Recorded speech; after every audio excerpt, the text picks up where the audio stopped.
చేస్తున్నాం. ప్రభు యొక్క బలలో చేసే ముందు దేవుని యొక్క వాక్యాన్ని ధ్యానించుకొని దేవుని యొక్క వాక్యపు వెలుగులో మన జీవితాన్ని పరిశీలన చేసుకున్నాక తదుపరి మంచి మనస్సాక్షితో యోగ్యముగా ప్రభు యొక్క బలలో చేయవలసిందిగా ప్రభు పేట మనం చేస్తాం. ఎంతమంది మీ బైబిల్స్ తెచ్చుకున్నారో చూపిస్తారా? ఈ బైబిల్స్ చూపించండి, విశ్వాసంతో ఈ మాటలు పలకండి. వాక్యమైన యేసయ్య మీ సేవకుని ద్వారా నాతో మాట్లాడండి, నన్ను బలపరచండి, నడిపించండి, స్వస్థపరచండి, మీకు దగ్గరగా జీవించడానికి సహాయం చేయండి. నా హృదయాన్ని తెరవండి, యేసు నామములో అడుగుచున్నాను, ఆమేన్. ప్రియమైన దేవుని బిడ్డలారా, లూకా సువార్త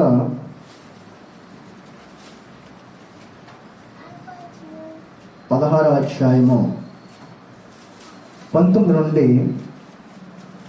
21 వచనం చదువుకుందాం. 22 వచనాలు. లూకా సువార్త 16వ అధ్యాయము 19 నుండి 23 వచనం చదువుకుందాం. ధనవంతుడు ఒకడుండెను,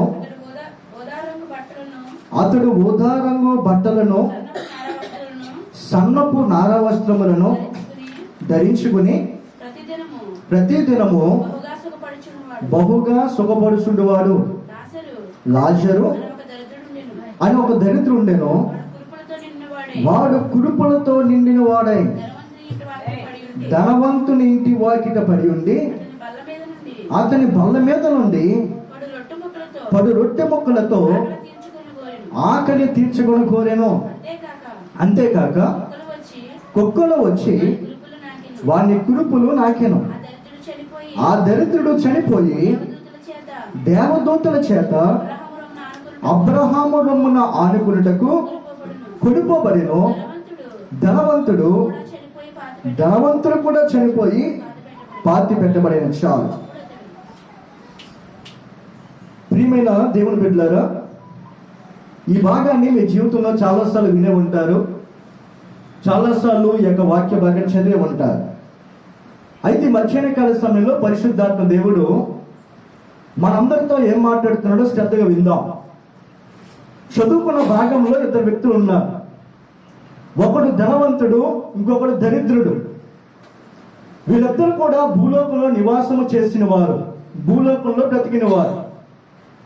ధనవంతుడికి బాగా డబ్బు ఉంది కాబట్టి మంచి వస్త్రాలు వేసుకునేవాడు, బాగా డబ్బు ఉంది కాబట్టి మంచి ఆహారం తినేవాడు, బాగా డబ్బు ఉంది కాబట్టి మంచి ప్యాలెస్లో నివాసం చేసేవాడు, బాగా డబ్బు ఉంది కాబట్టి తన ఇష్టానుసారంగా జీవిస్తూ ఉండేవాడు.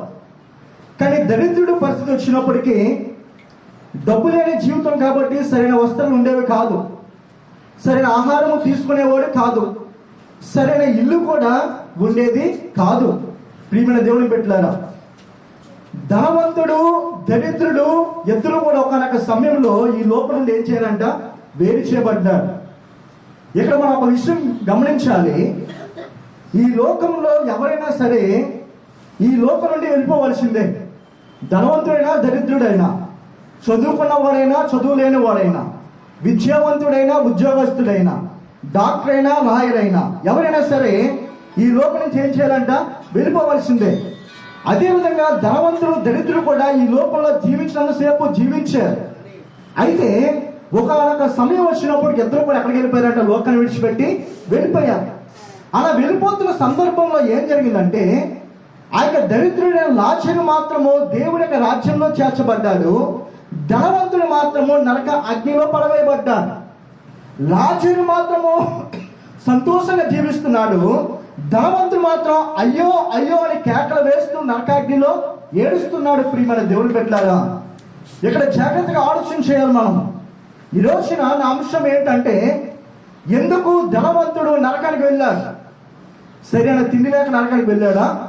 సరైన వస్త్రాలు లేక నరకానికి వెళ్ళాడా? మంచి బట్టలు వేసుకోవడం నరకానికి వెళ్ళాడా? మంచి బిల్డింగ్లు ఉండడం ద్వారా నరకానికి వెళ్ళాడా? మరి ఎందుకు నరకానికి వెళ్ళాడు ధనవంతుడు? తన యొక్క జీవితంలో ఈ లోకంలో అంతా కలిగి ఉన్నాడు. తన జీవితంలో ఈ లోకంలో సుఖభోగాలు అనుభవించాడు. తన జీవితంలో ఈ లోకంలో ఎలా కావాలని బ్రతికాడు. కానీ మరణించాక ఈ ధనవంతుడు ఎక్కడికి వెళ్ళాడంట? నరక అగ్నిలోకి వెళ్ళాడు. అయ్యో అయ్యో అంటూ అగ్ని ఆరదు, పురుగు చావదు అనే ప్రాంతంలో వెళ్ళి ఏడుస్తున్నాడు. ప్రియమైన దేవుని పెట్టారా, ఎందుకు వెళ్ళాడైనా అని ఆలోచించాడు. ఈ రోజున చాలా మంది కూడా ఇలాగే ఉన్నారు. ఈ లోకంలో సుఖాన్ని అనుభవిస్తున్నాను కదా, ఈ లోకంలో ప్రతిదీ కూడా అనుభవిస్తున్నాను కదా, ఎవడు నేను అడిగేవాడు లేడు కదా, నా జీవితంలో అంతా ఉందా కాబట్టి నేను అనుభవిస్తున్నాను అనుకుంటున్నాడు. కానీ మరణిస్తే నువ్వు ఎక్కడికి వెళ్తావు, మరణిస్తే నీ చోటు ఏది, మరణిస్తే ఎక్కడ కళ్ళు తెరుస్తావు అనేది మనం ఆలోచన చేయాలి. లాజరు అయితే పరలోకానికి వెళ్ళాడు కానీ, లాజరు అయితే దేవుని రాజ్యంలో చేర్చబడ్డాడు కానీ, ఈ ధనవంతుడు ఎక్కడికి వెళ్ళాడంట, నరకానికి వెళ్ళాడు. ఎందుకు అని ఆలోచన చేస్తే చదవండి, అది 16వ అధ్యాయము 29వ వచనం చదవండి ఒకసారి. 29వ వచనం. అందుకు అబ్రహాము వారి యొద్ద మోషేయు ప్రవక్తలు వారి మాటలు వినవల్లని అతనితో చెప్పగా, అతడు తండ్రి అయిన అబ్రహామా అలాగ అనవద్దు, మృతుల నుండి ఒకరు వారి యొద్దకు వెళ్ళినడలా వారు మారు మనసు పొందుతురని చెప్పాను. చాలండి. ఇక్కడ ధనవంతుడు అడుగుతున్నాడు అబ్రహాం, అయ్యా నాకు భూలోకంలో 5 సహోదరులు ఉన్నారు, వాళ్ళ దగ్గరికి వెళ్ళి ఒకసారి చెప్పవా, మారు మనసు పొందమని చెప్పమని అడిగితే అప్పుడు అబ్రహాం అన్నాడంట, అలా వెళ్ళడానికి వీల్లేదు, భూలోకంలో ఆల్రెడీ ఎవరున్నారంట, సేవకులు ఉన్నారు, యాజకులు ఉన్నారు, వారి మాట వింటే వాళ్ళు ఎక్కడికి వస్తారంట, ఎక్కడికి వస్తారు. అంటే ధనవంతుడు మొట్టమొదటిగా నరకానికి వెళ్ళడానికి కారణం ఏంటంటే తన జీవితంలో అన్నీ పొందుకున్నాడు కానీ మారు మనసు లేని జీవితము. ఏం పొందుకోలేదంట, మారు మనసు లేదు, రక్షణ భాగ్యము లేదు, బాప్తిసము తీసుకునే అనుభవం లేకుండా చనిపోయాడు. అందుకనే తన యొక్క జీవితంలో నరక వేతంలో అయ్యో అయ్యో అంటే ఏడుస్తున్నాడు. ప్రియమైన దేవుని బిడ్డలారా, మన మధ్య ఎవరైనా ఉన్నారా?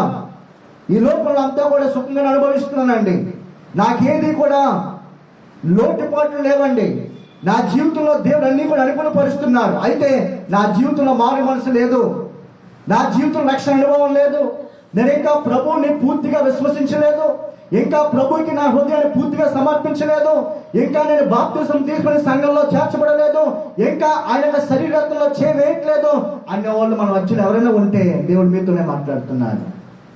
ధనవంతుడు చనిపోతాడని తనకు తెలియదు, దరిద్రుడు చనిపోతాడని తనకు తెలియదు, కానీ ఒక సమయంలో ఏం చేశారంట, కన్ను మూసుకున్నారు. ఎక్కడ కన్ను తెరిచాడంట, నరకంలో కన్ను తెరిచాడు. నీ జీవితం ఇప్పుడు ప్రశ్నిస్తున్నాను, ఈ సమయాన్ని నువ్వు కన్ను మూస్తే నరకానికి వెళ్తావా, పరలోకానికి వెళ్తావా? ఈ సమయాన్ని కనుక ఈ లోకాన్ని విడిచిపెడితే, ఈ సమయాన్ని కనుక నీవు మట్టిలో కలిసిపోతే, ఈ సమయాన్ని కనుక నీ ప్రాణం పోతే నువ్వు పరలోకంలో కన్ను తెరుస్తావా, నరకంలో కన్ను తెరుస్తావా అని ఆలోచన చేయాలి. మారు మనసు పొందేవా, రక్షించబడ్డావా, యేసు ప్రభు నిజమైన దేవుడు అని తెలుసుకున్నావా, యేసు ప్రభు దగ్గరికి వచ్చి నీ పాపల వరకు పశ్చాత్తపడి పాప జీవితాన్ని, పాత రోత జీవితాన్ని విడిచిపెట్టి యేసే నిజమైన దేవుడిని విశ్వసించి స్వీకరించి బాప్తిసము తీసుకొని ఆయన శరీరత్వంలో వేసే వ్యక్తిగా ఉన్నావా?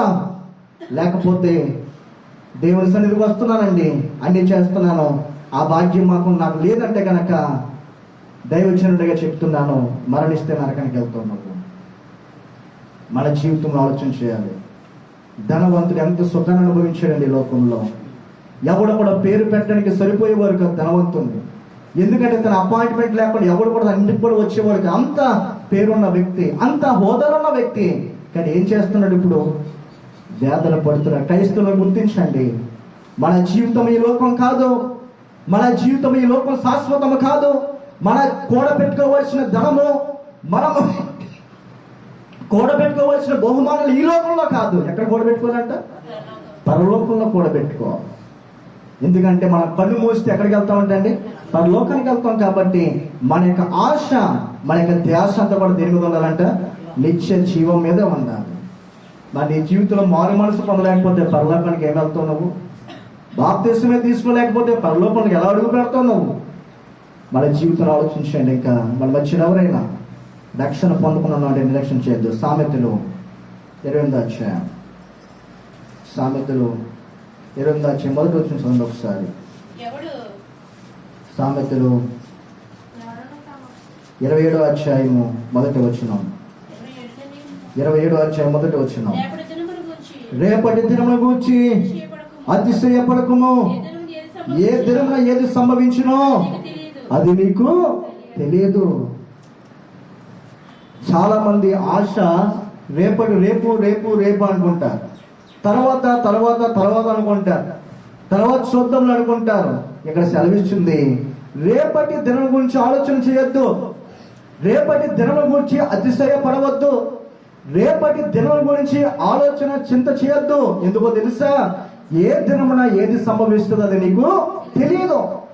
నెక్స్ట్ మినిట్ అనేది మనది కాదు, తర్వాత నిమిషం అనేది నీది నాది కానే కాదు.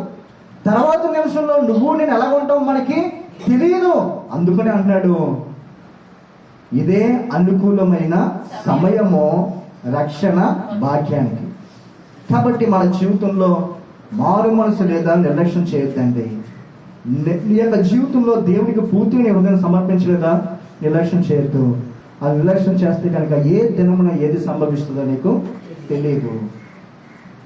అలాంటి సమయంలో ఒకవేళ దేవుని స్వీకరించకుండా మారు మనసు పొందకుండా మరణిస్తే కనుక తిరిగి ఎక్కడికి వెళ్ళిపోతాం? మనము నరకానికి వెళ్ళిపోతాం. ఒకసారి ఒక సిటీలో ఒక పట్టణంలో మీటింగ్స్ జరుగుతున్నాయి. మీటింగ్స్ జరుగుతున్న సమయంలో ఒక యవనస్తురాలు 3 రోజులు కూడా మీటింగ్ అటెండ్ అయింది. ముందు 2 రోజులు వచ్చింది, దేవుడు తనతో సూటిగా స్పష్టంగా మాట్లాడాడు. ఎదరి కూర్చునేది, దైవ సేవకుడు వాక్యం చెప్తూ ఉంటే డైరీలో రాసుకుంటూ ఉండేదంట. ఆ విషయాన్ని గమనిస్తున్న దైవజనుడు ఈమె చాలా ఆసక్తిగా వాక్యం వింటుందని చెప్పి ఇంకా కొన్ని విషయాలు చెప్తూ ఉండేవాడు. చెప్తూ ఉన్నప్పుడు 2 రోజులు అయిపోయింది. ఆ 2 రోజుల రాత్రి వెళ్ళిపోతే దైవజనుడు ఆ యొక్క కాలింగ్ ఇచ్చాడంట, మీలో ఎవరైనా మీ యొక్క జీవితాన్ని దేవునికి సమర్పించేవాడు ఎవరు అంటే ముందుకు రండి, ఇప్పుడే ఇదే అనుకూలమైన సమయము, ఇదే రక్షణ దినము అని కాలింగ్ ఇచ్చినప్పుడు ఆ యొక్క వ్యక్తి రాసుకుందంట డైరీలో, ఈ రోజు కాదు నా సమయము, రేపు నేను బాప్తిసం తీసుకున్నాను రాసుకుందంట. రాసుకున్నాక ఆమె ఇంటికి వెళ్ళిపోయింది. నెక్స్ట్ రోజు మీటింగ్ ఈ విధంగా జరుగుతుంది. అందరూ వచ్చేసారు, మీటింగ్ అయిపోయింది, కానీ పాప రాలా. ఈ లోపల పాప రాలేదని ఆ దైవజనుడు తన యొక్క డైరీ అంతా కూడా అక్కడ ఉంది. ఎందుకు ఈ యొక్క వ్యక్తి రోజు వచ్చేది, ఈ రోజు ఎందుకు రాలేదని ఎంక్వైరీ చేసినప్పటికీ ఆ రోజు ఇంటికి వెళ్తున్న సమయంలో, రోడ్డు దాటుతున్న సమయంలో ఒక లారీ యాక్సిడెంట్కి గురయ్యి ఆ పాప మరణించడము జరిగింది. ఈ విషయం తెలిసిన దైవజనుడు చూశాడు, ఆమె డైరీని ఏదో రాసుకుంది కదా, అసలు ఏం రాసిందో చూద్దాం అని డైరీ తెలిసినప్పటికీ ఈ రోజు కాదు రేపటి దినం నేను రక్షించబడతాను, రేపటి దినం బాప్తిసం తీసుకున్న సంఘంలో చేర్చబడతాను. ఏమైంది చెప్పండి? తన జీవితం ఉందంటారా? మన జీవితము ఎప్పుడు ఈ లోకంలో కనుమూస్తామో నీకు తెలియదు, నాకు తెలియదు. ఎప్పుడు నీ జీవితము మట్టిలో కలిసిపోద్దో నీకు తెలియదు, నాకు తెలియదు. బలంగా కనబడుతున్నావు, ఆరోగ్యంగా కనబడుతున్నావు, లేకపోతే ఏ వ్యాధి లేకుండా కనపడవచ్చు నీవు. కానీ ఎప్పుడు మనం మట్టిలో కలిసిపోతాం మనకి తెలియదు. కాబట్టి మనం అందరం కూడా ఏం చేయాలంట? మారు మనసు పొందాలి, యేసు ప్రభుని సొంత రక్షకుడిగా అంగీకరించాలి. అదొక్కటే పరలోక రాజ్యానికి వెళ్ళడానికి యోగ్యత తప్ప ఈ లోకంలో ఏది కూడా నీ జీవితానికి అవి ఏం చేయమంట? పనికిరావు. నీ జీవితంలో మారు మనసు లేకపోతే ఈ దినమే నీ యొక్క జీవితాన్ని దేవునికి సమర్పించు, దేవుని కొరకు నిలబడు, దేవుని నీ జీవితాన్ని పరలోకానికి తీసుకెళ్ళి. ఇప్పుడు ధనవంతుడు నరకంలో పడడానికి కారణం ఏంటి చెప్పండి? మొట్టమొదటిగా మారు మనసు లేదు. రెండోదిగా చెప్తున్నాను, మారు మనసు అంటే మొదటిగా రక్షించబడటం, రెండవదిగా మారు మనసు అంటే చాలా మంది రక్షించబడతారు, బాప్తిజం కూడా తీసుకుంటారు, ప్రభు యొక్క బలలో కూడా చేవేస్తారు, కానీ జీవితంలో మాత్రం ఏమాత్రము మార్పు ఉండదు. వాళ్ళు మారు మనసు పొందినట్ట కాదు. ఇర్మియా 4:14 చక్కని మాట రాయబడింది, చదువుతారు ఒకసారి. ఇర్మియా 4:14. నువ్వు నిజంగా రక్షించబడ్డావంటే, నిజంగా మారు మనసు పొందావంటే నీ జీవితం ఎలా ఉందో అక్కడ చాలా చక్కగా రాయబడింది. ఇర్మియా 4:14.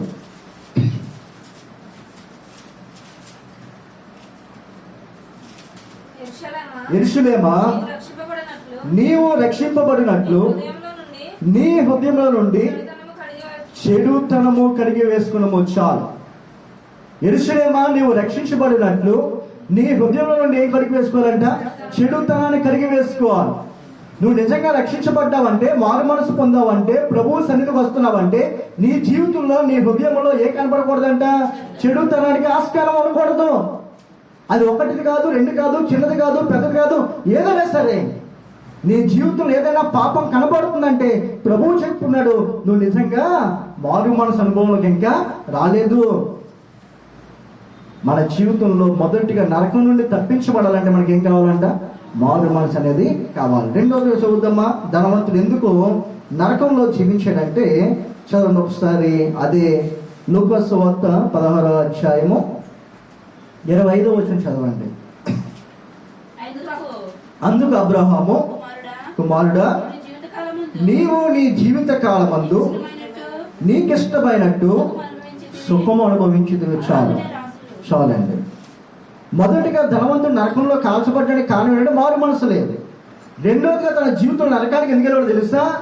నీవు ఈ లోకంలో నీ జీవిత కాలం ఎలా బతికావంట? నీకు ఇష్టమైనట్టుగా బతికాడు. ఎవడు అడిగేవాడు లేడు, డబ్బు ఉంది కాబట్టి, అధికారం ఉంది కాబట్టి ఎవడో పేరు పెట్టేవాడు లేడు, నువ్వు చేస్తున్న తప్పు అని ఎవడో కూడా నిందించేవాడు లేడు. కాబట్టి తన జీవితం ఎలా బతికాడంట? తనకి ఇష్టం వచ్చినట్టుగా బతికాడు. మందిరానికి వస్తున్నవారు మనలో ఎవరైనా ఉన్నారా? నీకు ఇష్టమైనట్టుగా బతుకుతున్నావా? నీకు ఇష్టమైనట్టుగా మాట్లాడుతున్నావా? నీకు ఇష్టమైనట్టుగా ప్రవర్తిస్తున్నావా? నా జీవితం నా ఇష్టమని అని నువ్వు చెప్పుకుంటున్నావా? జాగ్రత్త. దేవుడు అంటున్నాడు, ధనవంతుడు తన ఇష్టానుసారంగా బతికాడు కాబట్టి ఎక్కడికి వెళ్ళిపోయాడంట? నరకంలోకి వెళ్ళిపోయాడు. ఈ రోజున ప్రభు యొక్క బలలో చేవేస్తున్న వారు ఎంతమంది జీవించట్లేదు వారికి ఇష్టానుసారంగా, ఎంతమంది మాట్లాడట్లేదు వారికి ఇష్టానుసారంగా, ఎంతమంది ప్రవర్తించట్లేదు వారికి ఇష్టానుసారంగా, ఎంతమంది వెళ్ళట్లేదు వారికి ఇష్టానుసారమైన మార్గంలో. గుర్తుపెట్టుకోండి, ఎప్పుడైతే నువ్వు ప్రభుకి సమర్పించబడ్డావో నీ దేహము ఎవరికి చెందిందంట? దేవుని యొక్క సొత్తు. నీ కన్నులు నీవి కాదు, నీ చేతులు నీవి కాదు, నీ ఆలోచన నీవి కాదు, నీ బ్రతికే నీది కాదు. ఎవరిదంతా ఇదంతా? It belongs to completely God. సమస్తము మనం ఆయనకి ఏం చేసామంట? సమర్పించబడి ఉన్నాము. కాబట్టి మన యొక్క దేహంలో ఏది కూడా మనది కాదు. మరి నీ జీవితంలో నీది కానప్పుడు ఎందుకు నీ ఇష్టానుసారంగా జీవిస్తున్నావు? ప్రభువా అని ఈ నోటితో అంటున్నావు, వ్యర్థమైన మాటలు ఈ నోట్ల నుంచి వస్తున్నాయి. చర్చికి వచ్చేది ఈ పాదాలతోనే, వ్యర్థమైన స్థలాలకు వెళ్ళేది ఈ పాదాలతోనే, మంచి పనులు చేసేది ఈ చేతుల్లోనే, చెడు పనులు చేసేది కూడా ఈ చేతితోనే, బైబిల్ చూసేది, పాటలు పాడేది, దేవుని స్మరించేది మనకి కళ్ళతోనే. ఈ కళతోనే సినిమాలు సీరియల్ చూసేవారు లేరంటారా? ఆలోచించేయండి. ధనవంతుడు తనకి ఇష్టానుసారంగా జీవించాడు. నీ బ్రతికి ఎలా ఉంది? నీ జీవితం ఎలా ఉంది? సోమవారం నుంచి శనివారం వరకు ఒకసారి ఆలోచన చేసుకో, నీ జీవితాన్ని పరిశీలన చేసుకో. ప్రభు యొక్క బలలో చేవేసే ముందు మొన్న సోమవారం నుంచి శనివారం వరకు నీ ఇష్టానుసారంగా జీవించావా? దేవుని ఇష్టానుసారంగా బ్రతికేవా? దేవునికి ఇష్టానుసరమైన మాటలు నీ నోట్ల నుంచి వచ్చినాయా? నీకు ఇష్టానుసరమైన మాటలు నీ నోట్ల నుంచి వచ్చినాయా?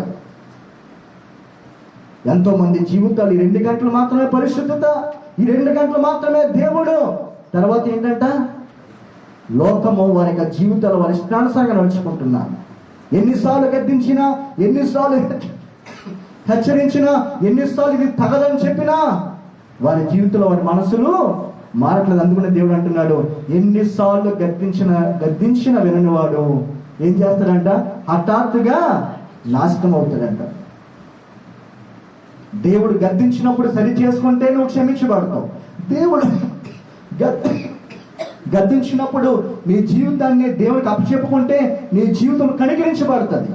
అలా కాకుండా ఏదో వింటున్నంతసేపు వినేసి నీ జీవితం ఇష్టానుసారంగా జీవిస్తే కనుక జాగ్రత్త. దేవుని యొక్క ఉగ్రత మనం ఏం చేస్తాం అనుకొని తెచ్చుకుంటాం. నీ ఇష్టం అయిపోయింది ప్రతిదీ. ఈ రోజున యవనస్తులు అందరూ కూడా ఎవరిష్టం అంట? ఏమంటే యవనస్తులు ఎవరిష్టం? నా ఇష్టం. తల్లిదండ్రుల ఇష్టాలు లేవు, పెద్దల ఇష్టాలు లేవు. ఒకసారి ఒక ప్రాంతంలో యవనస్తుడు చదువుకుందామని వాళ్ళ తల్లిదండ్రులు దూర ప్రాంతంలో జాయిన్ చేశారంటే కాలేజ్లో. జాయిన్ చేశాక అంత బాగానే నడుస్తుంది. తల్లిదండ్రులు ఫోన్ చేశారంటే, డాడీ మన కష్టపడేవారు, కూలి పనికి వెళ్ళేవారు ఫేస్బుక్ అకౌంట్ ఓపెన్ చేయాలి, ఒక 2000 పంపించని చెప్పారంట. దేనికంట?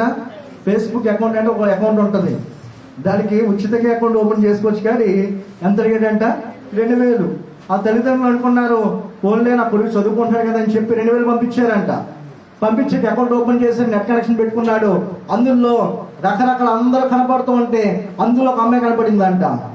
కనపడిన వెంటనే రిక్వెస్ట్ పెట్టాడంట. అటువైపు కూడా యాక్సెప్ట్ చేసిందంట ఆ అమ్మాయి. ఏం స్టార్ట్ అయిపోయినాయి, మెసేజ్లు స్టార్ట్ అయిపోయినాయి. నీ పేరేంటి, నా పేరేంటి, నీ ఊరేంటి, నా ఊరేంటి, ఎక్కడ ఉంటావు, నీకేమిష్టం, నాకేమిష్టం అన్నీ కూడా వెళ్ళిపోయాక ఐ లవ్ యూ అన్నాడంట. అటువైపు నుంచి మెసేజ్ వచ్చిందంట, ఐ లవ్ యూ టూ అందంట అమ్మాయి. ఇంక సరే లోపలికి వెళ్ళిపోయింది, ఇద్దరు ఆడుకున్నారు. సరే ఇద్దరు పెళ్లి చేసుకుని వచ్చి అందంట అమ్మాయి. అబ్బాయి కూడా ఫిక్స్ అయిపోయి ఇంట్లోకి వెళ్ళాడు. అమ్మా నేను పెళ్లి చేసుకుంటా వెళ్తున్నాను అంట.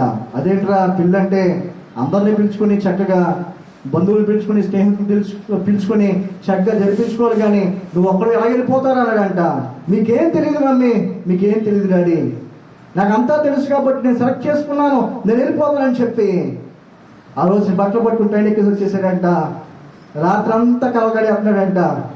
రకరకాల కళలు, అమ్మాయి ఎలా ఉంటుందో, అమ్మాయి ఏ విధంగా ఉంటుందో, ఎలాగా ఆ గిఫ్ట్ అవ్వాలో, ఆ యొక్క బొకే దిగినట్టు అవ్వాలి, అన్నీ కూడా ఆలోచన చేసుకుంటుంటే ఉదయం లేచినప్పటికీ ట్రైన్ దిగేస్తే ఒక పండు ముస్లిం ఆవిడ ఎదురుగా కనపడిందంట. ఎదురుగా కనపడితే ఐ లవ్ యూ అంటుందంట. ఇదేంటిది ఈవే ఐ లవ్ యూ చెప్తుంది ఏంటి అని ఆలోచిస్తూ అనుకున్నాడంట. ఆ యొక్క పెళ్లి కూతురు యొక్క బామ్మగారు అవ్వచ్చు, ఇలాగ ఆట పడుతుందేమో అనుకున్నాడంట. కానీ చివరికి విషయం అర్థమైపోయింది. తన ఫ్రెండ్ రిక్వెస్ట్ పెట్టింది ఎవరికంట, తిరగి.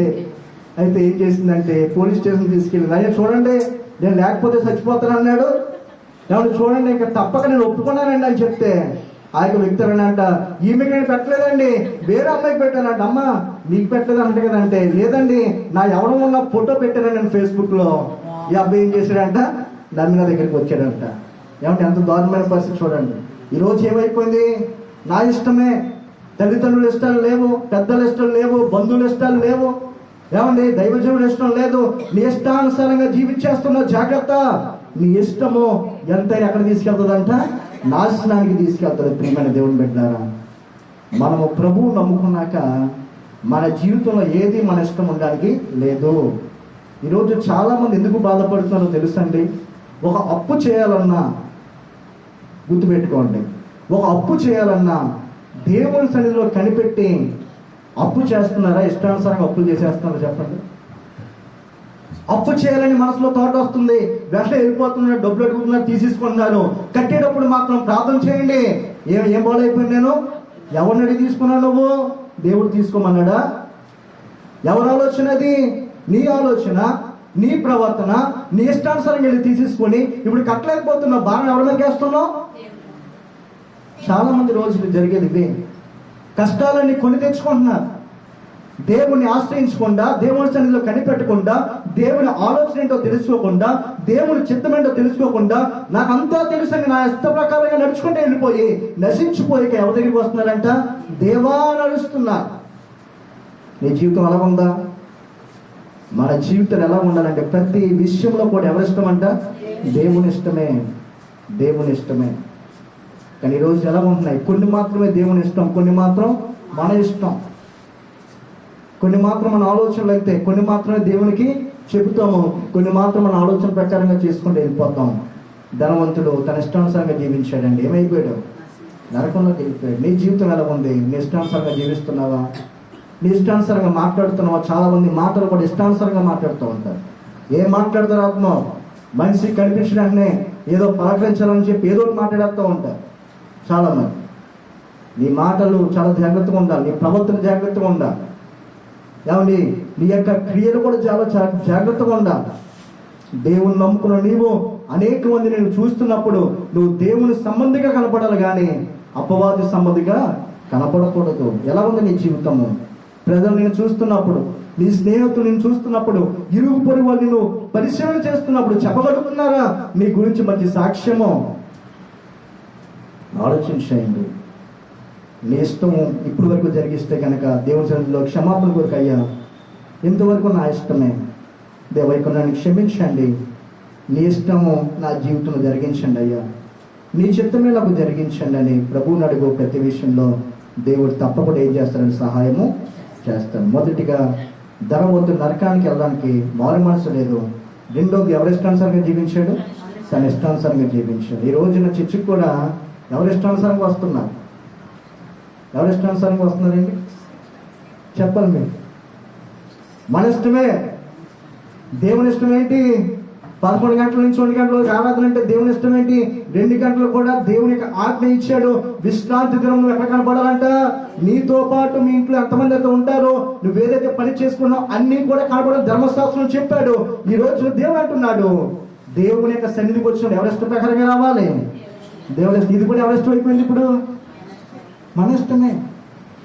మనకి టైం ఎప్పుడైతే అప్పుడు వెళ్ళాలనుకుంటే వెళ్దాం, మానేయాలనుకుంటే మానేది. జాగ్రత్త. మన ఇష్టానుసారంగా జీవిస్తే కనుక మనము ఉగ్రతను కొని తెచ్చుకుంటాం. ఇక్కడ నుండి మనం దేవుడి ఇష్టం అనగా దేవుడి ఇష్టం ఒకటే. ఆయన సన్నిధిలో 6 రోజులు కష్టపడి 7వ రోజున ఆయన సన్నిధిలో ఉండాలి. 2 గంటలు మనం పూర్తిగా ఆయన సన్నిధిలో ఉంటే ఎంతో దేవుడు ఏం చేస్తాడంట? సంతోషిస్తాడు. రెండవదిగా ఆయన ఇష్టానుసారంగా జీవించాలి. మూడవదిగా చదవండి, అదే లూకాసు సువార్త 16వ అధ్యాయము 21వ వచనం చదవండి. 21వ వచనం. అతని బల మీద నుండి పడి రొట్టె ముక్కలతో ఆకలి తీర్చుకొని కోరెను. అంతేకాక కుక్కలు వచ్చి వాని కురుపులు నాకాను. చాలు. ధనవంతులు ఏం చేసేవాడంట? బల్ల మీద నుండి ఏం చేసేవాడంట? రొట్టె ముక్కలు ఎక్కడ తీసేవాడంట? రాజులు అక్కడ కూర్చుంటే, గుమ్మంలో కూర్చుంటే రొట్టె ముక్కలు ఏం చేసేవాడంట? ఇసురుతూ ఉండేవాడు. ఒక రొట్టె పెడితే ఏదైనా అయిపోతుందా? మూడో తెలియచేస్తుంది, ధనవంతుడి యొక్క ప్రవర్తన తెలియచేస్తుంది. ఇతరులను కనికరించలేని, ఇతరులను సహాయం చేయలేని జీవితం ఎవరికి ఉందంట? ధనవంతుడికి ఉంది. ప్రియ సహోదరి సహోదరుడా, లాజరు ఆకలితో బాధపడిపోతున్నారు. లాజరు ఆకలితో కొట్టుకుపోతున్న ఎదురుగా కూర్చున్నాడు. తిన్న మాత్రం దచ్చాగా కాలు మీద కాలేసి అన్ని తింటూ ఉంటే రొట్టె మొక్కలు ఏం చేస్తున్నాడంట? విసురుతూ ఉంటున్నాడు. ప్రియమైన దేవుని బిడ్డలారా, మన జీవితంలో ఇతరులకి సహాయం చేసేవారు ఉండాలి, కానీ ఇతరులను బాధపరిచే విధంగా ఏది కూడా ఉండకూడదు. ఇతరు ఉన్నారనుకోండి, ఒక ఆకలితో ఉంటాడు. నువ్వమ్మో ఏదో శ్రద్ధగా తెచ్చుకున్నావు, నీ ఎదుర్కొన్న ఆకలితో ఉన్న వ్యక్తిని నువ్వు ఒక్కరే తింటే ఎలా ఉంటుంది? చాలా బాధగా ఉంటుంది ఆ వ్యక్తికి. మనం గ్రహించాలి ఈ విషయం. ఎప్పుడు కూడా మనం ఇతరులకు ఎలా ఉండాలంట? సహాయం చేసే వారికి ఉండాలి, కానీ ఇతరులను బాధపరిచే విధంగా ఉన్నప్పుడు ఈ ధనవంతుడు తనకున్న ఆస్తిని బట్టి ఎవరు బాధించాడంట? రాజాను బాధించాడు, దరిద్రుని బాధించాడు. ఒక్క రొట్టె మొక్క పెట్టలేని స్థితిలో ఎవరున్నాడంట? ధనవంతుడు ఉన్నాడు. పెట్టాలనుకుంటే పెట్టడంటారా? పెట్టచ్చు, కానీ ఏం అర్థం వస్తుంది? అహము, గర్వము. ఈ రోజున చాలా మంది జీవితాలు ఎలా ఉన్నాయి?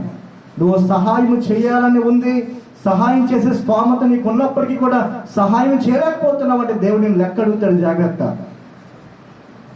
నీ జీవితంలో ఎవరైనా దరిద్రం చూసినప్పుడు, పేదవారిని చూస్తున్నప్పుడు, ఇబ్బందులు ఉన్నప్పుడు, కష్టాల్లో ఉన్నప్పుడు సహాయం చేసే స్తోమత నీకు ఇచ్చి దేవునికి ఇచ్చినప్పుడు నువ్వు సహాయం చేసే వ్యక్తిగా ఉండాలి. అంతేగాని బాధలు చూసి పరామర్శించి ఓకేనండి అలాగండి ప్రార్థన చేద్దాం చేతులు దులిపిస్తుని వెళ్ళిపోకూడదు. మనం ఏం చేయాలంటే సహాయం చేసే స్తోమత మనకు ఉన్నప్పుడు ఏం చేయాలంట? సహాయం చేయాలి. సహాయం చేసే స్తోమత లేకపోతే ఏం చేయాలి? మౌనంగా ప్రార్థన చేయాలి. మూడోదిగా, ధనవంతుడికి ఏ స్తోమత లేదంట? సహాయం చేసే మనస్సు లేదు. దేవుడి సన్నిధికి వచ్చిన అందరము కూడా సహాయం చేసే మనసు కలిగి ఉండాలి. ఎన్నోసార్లు ఎంతోమంది మనకు కనపడుతూ ఉంటారు, నీ ఇంటికి వస్తూ ఉంటారు నీ సహాయం కొరకు. అలాంటప్పుడు నీ జీవితంలో చేతనైంది నువ్వు చేసి పంపిస్తే దానివల్ల దేవుడు ఏం చేస్తాడంట? అందుకని ఒక వాక్యం రాయబడి ఉంటుంది, దరిద్రులను ఇచ్చేవాడు దేవునికి ఏంటంట? అప్పిచ్చేవాడు అంట. ఎవరిని ప్రేమించేవాడంట? దరిద్రుడికి దానం చేస్తే ఎవరికి అప్పిచ్చేవాడు? దేవునికి అప్పిచ్చేవాడు. కానీ మన జీవితంలో ఎవరైనా అడుక్కోవడానికి వస్తేనే మనం ఏం చేస్తామో, చేయకార్యం లేదండి, అధికారం లేదండి, ఏం చేస్తాం? ప్రక్కే ఏమంటే నీకు దేవుడు మంచి బట్టలు ఇస్తారు, ఒక చీర లేనోడు పోలేవా నువ్వు? ప్రతి క్రిస్మస్కి, ప్రతి జనవరి ఫస్ట్కి చీరలు కొనేసుకుంటాం మనం. ఎప్పుడైనా మనకున్న చీరలు లేని వాళ్ళ దగ్గరికి వెళ్ళి అమ్మ ఈ చీర తీసుకుని ఇచ్చామో మనం? ఆలోచించేది. అలా ఇచ్చి చూడు, దేవుడిని ఏ స్థితిలో పెడతాడో చూడు. అలా ఎవడో నేర్చుకో, దేవుడిని ఎలా దీవిస్తాడో చూడు. ఎప్పుడు కూడా మన కొరస అయిపోయి కూడా లేదా మనం పట్టుకోలేని చీరలో కూడా చాలా మంది ఆశ ఏంటంటే అలా పెట్టుకుంటూ ఉంటారు, కానీ ఆ చీర ఇంకొకరు పోవడం మాత్రం మనసు రాదు. ఇలా చూద్దాం కూర్చోడు, ఇట్లా పట్టుకోరు పక్కనకి ఎవరు. అది కాదు మనసు అంటే. ధనవంతుడు ఏం చేస్తున్నాడు? ఎక్కువైపోయింది తినడానికి, పడేస్తున్నాడు అంతే. ఎవరిగా తీసుకెళ్ళి లేదు. అందుకనే ఇప్పుడు ఏమంటున్నాడు, అయ్యో అయ్యో అని ఏం చేస్తాడంట, కాలిపోతున్నాడు. బహుశా మన జీవితంలో ఈ లక్షణం ఉంటే దేవుడు మాట్లాడుతున్నాడు, నీ జీవితంలో సరిపోయినంత వరకు నువ్వు ఉంచుకో, నీకేం కావాలన్నీ ఉంచుకో. ఎక్కువైపోయినా తీసుకెళ్ళి లేని వారికి ఇచ్చే, తీసుకెళ్ళి పేదవారికి ఇచ్చే, తీసుకెళ్ళి ఆపదలు ఉన్న వారికి ఇచ్చే. దేవుడిని ఏ విధంగా జీవిస్తాడు నువ్వచ్చు. మూడవదిగా ధనవంతుడు తన జీవితంలో ఉపకారము చేరని మనసుతో ఉన్నాడు. ప్రియమైన దేవుని బిడ్డలారా, బలలో చేసే ముందు 3 విషయాలు ఆలోచించేయండి. 1, మారు మనసు పొందేవా, లేకపోతే ప్రభు దగ్గర క్షమాపణ కోరుకో. దేవా, నా జీవితంలో మారు మనసు దయచే. నీ జీవితంలో వెండి బంగారాలు, నీ జీవితంలో ఆస్తిపాస్తులు, నీ జీవితంలో ఉద్యోగం, నీ జీవితంలో చదువు, నీ జీవితంలో డబ్బు, ఇవి కాదు ప్రాముఖ్యం. ఇప్పుడేం కావాలి? మారు మనసు కావాలి. ఆ మారు మనసుకి ఏదైతే సమస్యలు ఎదుర్కొంటున్నావో ఆ సమస్యలు దేవునితో చెప్పు. నీకు ఆశే బాప్తిసం తీసుకోవాలని, కానీ సమస్య అడ్డుగా నిలబడుతుందా? ప్రభుత్వ చెప్పు. నీకు ఆశే మారు మనసు పొందాలని, కానీ ఎవరైనా అడ్డంగా వస్తున్నారా? ప్రభుత్వం చెప్పు. దేవుడు ఆ అడ్డాన్ని ఏం చేస్తాడంట? తొలగిస్తాడు. వారి యొక్క మనసును దేవుడు ఏం చేస్తాడంట? మారుస్తాడు. మన జీవితంలో మారు మనసు పొందాలి. రెండోదిగా ఎవరిష్టానుసారంగా జీవించాలి. దేవుడి ఇష్టానుసారంగా ప్రతి విషయం, 1 కాదు 2 కాదు. నువ్వు ఎక్కడికైనా వెళ్ళాలన్నా, నీ జీవితంలో ఏది చేయాలన్నా నీ ఇష్టం పక్కన పెట్టి ఇది దేవుని ఇష్టమా కాదా అని 1 నిమిషం ఆలోచించాయి. ప్రార్థన చేసుకో చాలు. దేవుని ఇష్టం అయితే నీకు సమాధానం ఉంటుంది, దేవుని ఇష్టం కాకపోతే నీకు నెమ్మది ఉండదు. ప్రతిసారి మనం ఏం చేస్తామంటే చిన్న చిన్న విషయంలో దేవుని పక్కన పెట్టి వెళ్ళిపోతూ ఉంటాం.